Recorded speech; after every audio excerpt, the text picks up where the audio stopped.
Ayon po sa 2008 National Demographic and Health Survey na isinagawa ng NSO, isa sa bawat 5 babae na may edad 15 hanggang 49 na taong gulang ay nakaranas po ng physical violence mula pa sa edad na 15.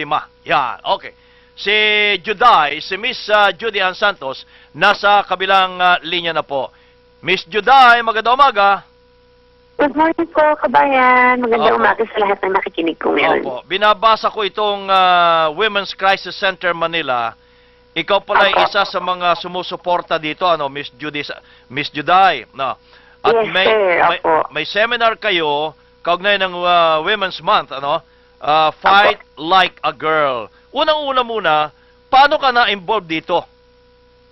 Saan po? Dito sa mga Women's Crisis Center, sa mga sa battered women, ganyan. Kung naalala po nila, may ginawa po akong teleserye nitong nakaraang taon, yung Huwag Ka Lang Mawawala, about battered wives. Yung kwento po niya. So, na-inspire po ako nung nagkaroon ng mga eksena na tinuturuan ako kunyari mag-Krav Maga for self-defense, and then during the sessions with Sir Dindo, habang in-explain niyo sa akin yung ibig sabihin ng Krav Maga, na-inspire ako na oo nga, kailangan talaga yung mga kababaihan alam kung paano depensahan sarili nila, kasi parang sa panahon po ngayon, di ba, madalas may mga rape, may mga nabubugbog ang mga babae, ang dami yung mga krimen na nangyayari ngayon involving women. Oo. Hindi lang sa nabubugbog siya ng kanyang asawa o ng kanyang boyfriend at sa mga krimeng nagaganap din. Opo. Kaya po, na-inspire ako kasi nakilala ko rin po yung mga bumubuo sa Women's Crisis Center nung nagkaroon po ng Station ID shoot. And nagkausap po kami. And then yung foundation ko po, which is the Heart Foundation, decided to be one with the Women's Crisis Center. Kumbaga, sila po ang magbe-benefit ng mga Heart Foundation for a year or two. Kasi na-inspire po ako. Ang huhusay po nila na tinutulungan nila yung mga babae na makaalis sa isang sitwasyon sa buhay nila ng may asawa na binubugbog sila. Na-inspire ako na nakakatulong sila ng napakalaki sa mga babae pong nakilala ko nung araw na yun. Kaya sabi ko, tutulungan ko sila and tutulungan ako sa mga iba pang kababaihan na hindi makagawa ng paraan kung paano ba nila didepensahan ang sarili nila. Sa halip na maawa sa kanilang sarili, parang nagkakaroon sila ng tiwala na kaya niya. Parang ganon, ang isang babae. Opo. At para malaman nila na ang mga babae, ang Women's Crisis Center, nakasuporta po para mabawasan ang mga ganitong klaseng violence. Okay. So may seminar daw. Is this the first time na magkakaroon ng seminar para sa mga battered women? Ay, hindi po. May mga ilang seminars na rin pong ginawa ang IKMF.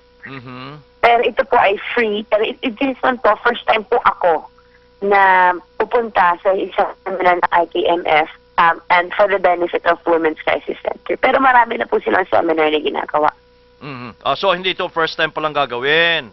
Opo. Madalas na po ginagawa ito, and ang IKMF, parang kasi sila mga programs, not just for battered women. For mga protection for yung sa pag-invade po sa mga bahay, ganyan. Kasi ang ganda po talaga ng IKMF. Ang binabanggit po ay ang makikinabang dito, ang direct beneficiary dito ay mga miyembro ng Women's Crisis Center Manila. Itong makikinabang sa gagawin ng International Krav Maga Federation. Pero kung ako isang babae, hindi naman ako battered woman, pero gusto kong matuto rin ng self-defense, pwede rin ba ako dito? Ay, opo. Pwede po lahat po itong mga kababaihan ay libre na magpunta sa Sabado. Iyan po ang regalo namin sa kanila. Libre po yan. May seminar po magagawa on self-defense para po sa mga kababaihan na gustong matuto kung paano depensa ng sarili nila. Mangyayari po yan sa March 29 on Saturday, 1 p.m. to 4 p.m. sa bahay ng alumni Magsaysay Avenue, UP Diliman. Doon gagawin. Kung may mga gusto po silang malaman, may mga tanong po sila, they can contact 0917-894-2728 or 17261. Lahat ito po ay libre. Okay. 0917-894-2728 or 211-7261 o Opo. kaya ay dun magtungo sa Sabado, March 29 sa Opo, sa bahay ng alumni, alumni. Magsaysay Avenue, Corner Balagtas, UP Diliman, Quezon City. Opo. Oo. At ito'y libre, walang bayad, siyempre. Wala po, libre po yan. Yun po ang pinaka-regalo at na mga kababaihan na gustong magkaroon ng self-confidence. Yes, self-confidence. Gustong matutong sa sarili na hindi lang sa mga asawa o boyfriend sila, kundi sa kabuuan. Yes, yes. Oo. Bilang ako parang nila protektahan sa sarili sa mga holda. Yeah, sa taxi, ma-hold up ka sa taxi.